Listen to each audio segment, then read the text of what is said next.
Bonjour, c'est Olivier pour Systémique.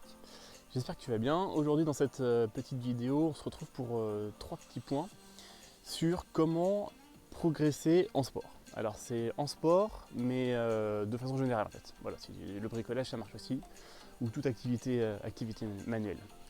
Et c'est vrai qu'on a parfois tendance à être un peu frustré parce qu'on a soit des objectifs à atteindre, soit une compétition qui arrive, soit juste le fait, en fait de vouloir progresser dans un sport.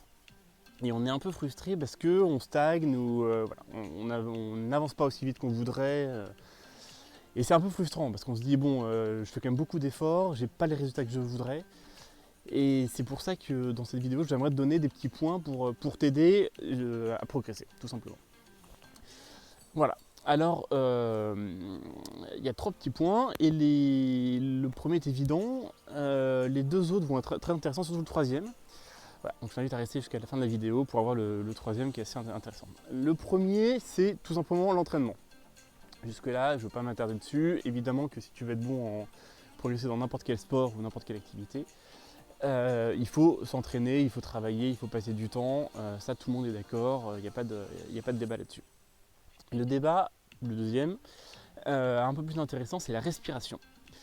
Alors, si tu fais des arts martiaux ou enfin, un sport qui comporte des mouvements assez compliqués, assez difficiles, la respiration peut t'aider de façon significative, c'est même de façon incroyable, à progresser. Alors par exemple, si tu fais un art martial, est-ce que tu as essayé de faire tous tes mouvements en respirant, par exemple, ou sans respirer, en apnée, en inspirant, en expirant? Essaye des petits exercices de respiration comme ça sur les mouvements que tu fais tout le temps. Par exemple, tu joues au tennis, essaye de prendre en compte ta respiration, ce qui est toujours compliqué, hein.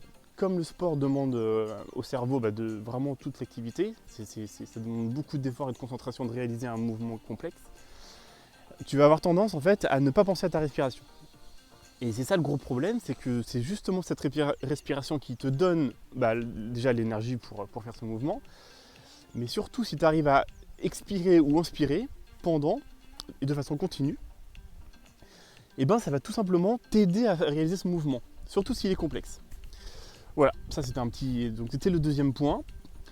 Et le troisième point, qui est vraiment très très intéressant, c'est la sensibilité. En fait, là il y avait une course de moineaux là. La sensibilité. Alors, par exemple, Tiger Woods, que si vous ne connaissez pas, c'est un champion de golf. Il est capable de faire la différence entre deux clubs de golf de 1 gramme. Donc voilà, il a tellement développé sa sensibilité, il a tellement travaillé, qu'il est capable, en touchant, en faisant le mouvement entre deux clubs de golf, une différence de 1 gramme, il est capable de la ressentir. Voilà.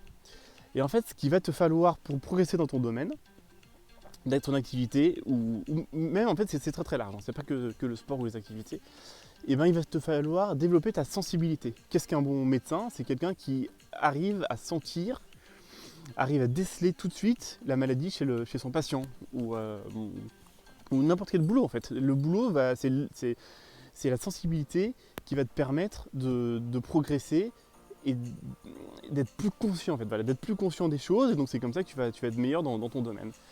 Qu'est-ce que je peux vous donner comme exemple? Par exemple, Michael Jordan, voilà, il s'est entraîné combien de fois à faire des tirs au basket?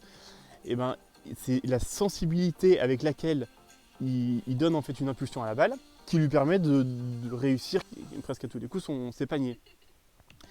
Et qu'est-ce que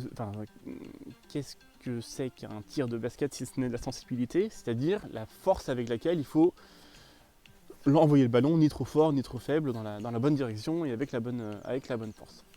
Voilà, donc ça c'est quelque chose qui est très intéressant. Et je t'invite vraiment à réfléchir sur les activités que tu réalises dans la vie, si tu peux mettre en place ces trois points. Je récapitule, l'entraînement, ça c'est évident, il faut travailler, il faut s'entraîner. La respiration, c'est un peu moins évident, même par exemple pour le bricolage. Voilà, si vous travaillez sur quelque chose de très très précis, que vous êtes très concentré, et ben essayez tout simplement de respirer pendant cet effort-là. Et le troisième point, c'est la sensibilité.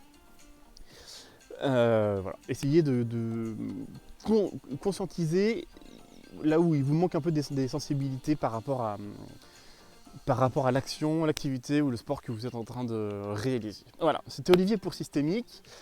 N'oublie pas de liker, de t'abonner, ça fait très plaisir, et d'aller voir sur mon nouveau site systémique.fr. Si tu as des remarques, je suis tout à fait preneur. Passe une bonne journée et à demain pour une autre vidéo.